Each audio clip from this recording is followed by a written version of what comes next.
সুপ্রিয় শিক্ষার্থীবৃন্দ, তোমরা যে যেখানে আছো আশা করি ভালো আছো।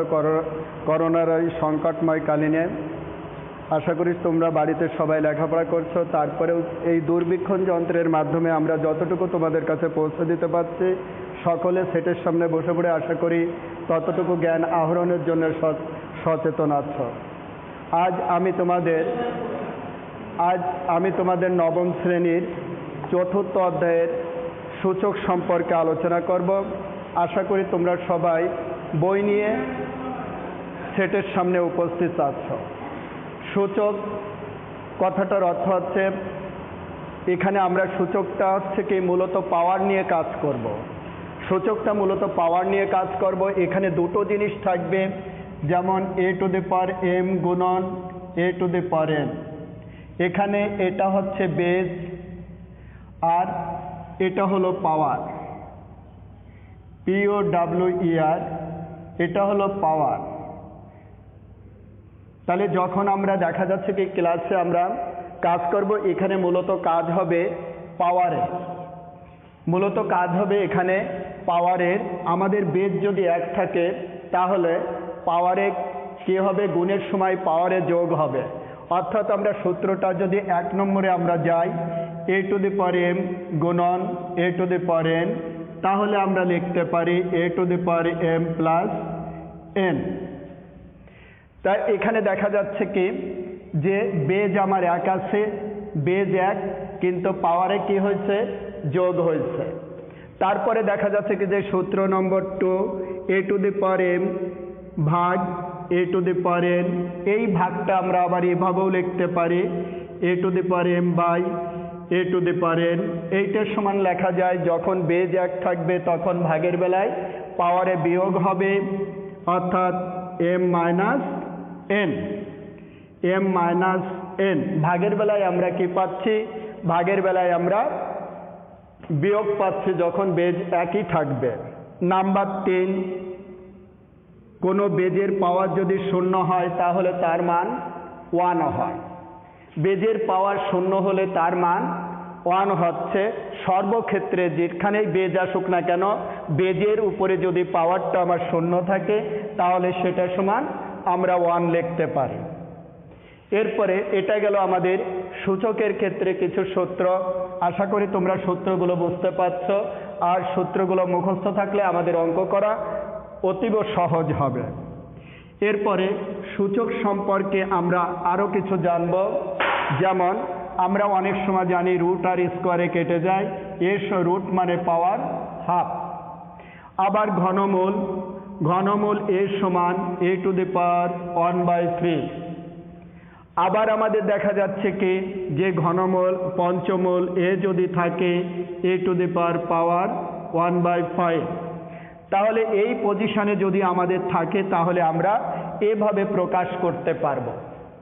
এরপরে আমরা আরেকটা জিনিস দেখব, যদি ইনভার্স আকারে থাকে ইনভার্স 1 আমরা 1/a লিখতে পারি। আবার ইনভার্স 2 তাকে আমরা লিখতে পারি a²। যদি ইনভার্স থাকে a⁴n তাকে আমরা লিখতে পারি 1/a⁴n। অর্থাৎ ইনভার্স আকারে তুললে আমরা এভাবে ভগ্নাংশ আকারে আমাদের পাওয়ারটা প্লাস হয়ে যায়। আবার অনুরূপভাবে যদি আমাদের কখনো ভগ্নাংশ আসে, ভগ্নাংশের উপরে যদি ইনভার্স থাকে তাহলে ভগ্নাংশটাকে অল্টারনেট করে দিলে আমরা কি হয়, আমরা ইনভার্সটা উঠাই দিতে পারি। অর্থাৎ যদি কখনো থাকে a/b ইনভার্স 1, তাহলে এইটাকে আমরা কি করতে পারি, ইনভার্সটা উঠাতে গেলে b/a লিখে দিতে পারি। অর্থাৎ আমরা দেখা যাচ্ছে যে যদি কোনো সময় আমাদের কাছে কোনো ভগ্নাংশের পরে ইনভার্স আসে তাহলে আমরা ইনভার্সটা কি করতে পারি, ইনভার্সটা আমরা তুলে দিতে পারি। আশা করি তোমরা সূচকের এসব বিষয় সম্পর্কে বুঝতে পারছো। এইবার আমরা চলে যাব অঙ্কে। সেটা হচ্ছে আমাদের প্রথম অঙ্কটা যদি আমরা দেখি, 7³ গুণন 7 ইনভার্স 3 বাই কত 3 টু দি পাওয়ার 3 গুণন 3 ইনভার্স কত 4। তাহলে এখানে দেখা যাচ্ছে যে আমাদের 1 নম্বর অঙ্ক এখানে বেজ 1 আছে। বেজ 1 থাকলে আমরা পাওয়ারে কি করতে পারি 7 to the power 3 minus 3/3 1 minus 4। তাহলে এটা কি আসলো 7 টু দি পাওয়ার 0/3 ইনভার্স 3। এখন কোনো বেজের পাওয়ার যদি 0 হয় তাহলে তার মান আমরা কি লিখতে পারি 1 লিখতে পারি, অর্থাৎ 1। আর এটাকে লিখতে পারি ইনভার্স উঠে এটা স্কোয়ার। আমরা এখানে সাইড রোল দিতে পারি a টু দি পাওয়ার 0 সমান 1।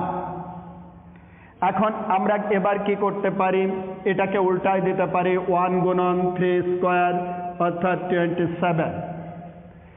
এখানে মূলত পাওয়ার নিয়ে কাজ, আর সেই পাওয়ার নিয়েই আমরা অঙ্কগুলো করব। এইবার আমরা নাম্বার 2তে চলে যাব। নাম্বার 2তে আমাদের কি আছে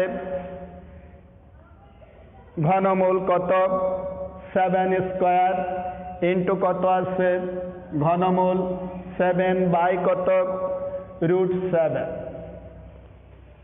এখন দেখা যাক আমরা কি করতে পারি। আমরা 7 স্কোয়ার তার উপরে পাওয়ার 1/3 ইন্টু আমরা কি লিখতে পারি 7 টু দি পাওয়ার 1/3। এরপরে চলে আসি 7 টু দি পাওয়ার হাফ। এখানে আমরা হাফটা আমরা পেতে পারি। আশা করি তোমরা মনোযোগ সহকারে দেখবা। তাহলে এখানে আমরা কি পাচ্ছি পাওয়ারের উপরে পাওয়ার থাকলে গুণ 7 টু দি পাওয়ার 2/3 গুণন 7 to the power 1/3 by 7 to the power 1/2।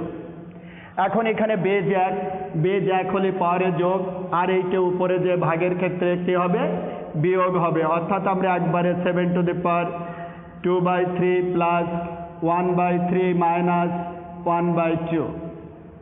এখন দেখা যাক 7 টু দি পাওয়ার আমাদের লসাগু কত আসে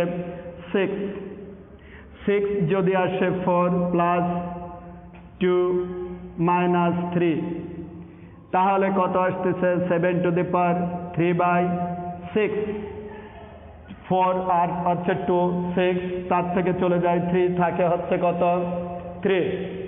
তাহলে এবার কি আসছে 7 টু দি পাওয়ার হাফ, তাকে আমরা লিখে দিতে পারি √7। অর্থাৎ এখানে উত্তরটা দাঁড়ালো কি একটা অঙ্কের উত্তরে দাঁড়াচ্ছে √7। তাহলে এভাবে আমরা সূচক নিয়ে আমরা কাজ করতে পারি। আশা করি তোমরা সবাই যারা যারা সেটের সামনে আছো তারাই অঙ্কগুলো সুন্দর করে বুঝতে পারছ।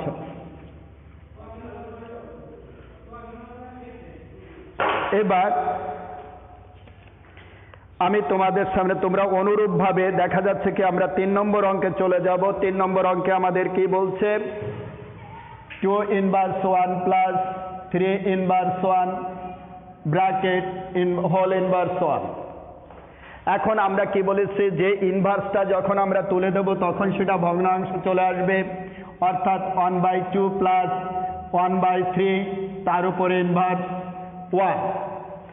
তাহলে কই আসলো 6 লসাগু, তাহলে 3 প্লাস 2 ইনভার্স 1। তাহলে আমরা এখানে কত পাচ্ছি 5/6 ইনভার্স 1। আমি তোমাদেরকে বলেছি যে কোনো ভগ্নাংশ যদি থাকে সেই ভগ্নাংশটার ইনভার্সটা তুলে দিলে আমার ভগ্নাংশটা উল্টে যাবে, অর্থাৎ ভগ্নাংশটাকে উল্টায় দিলে আমরা যদি ভগ্নাংশটাকে উল্টায় দিই তাহলে আমরা ইনভার্স মানটা অপসারণ করতে পারবো, অর্থাৎ 6/5। আমাদের এখানে ইনভার্স ছিল এটা, আমরা এই ভগ্নাংশটাকে যখন উল্টায় দিচ্ছি তখন আমার ইনভার্স উঠে গেছে। যে কোনো ভগ্নাংশে আমরা ইনভার্স তুলে দেব আমাদের ইনভার্স উঠে যাবে। এবার 4র্থ নম্বর অঙ্কে আমরা দেখব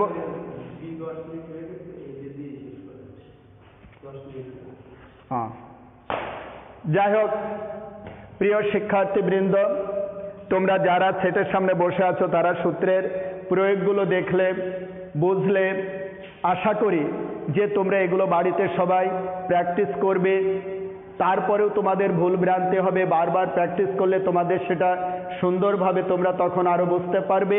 এবং পরবর্তী ক্লাসে আমি তোমাদের এর পরবর্তী যে অঙ্কগুলো আছে সেগুলো আরও সুন্দর করে বুঝিয়ে দেওয়ার চেষ্টা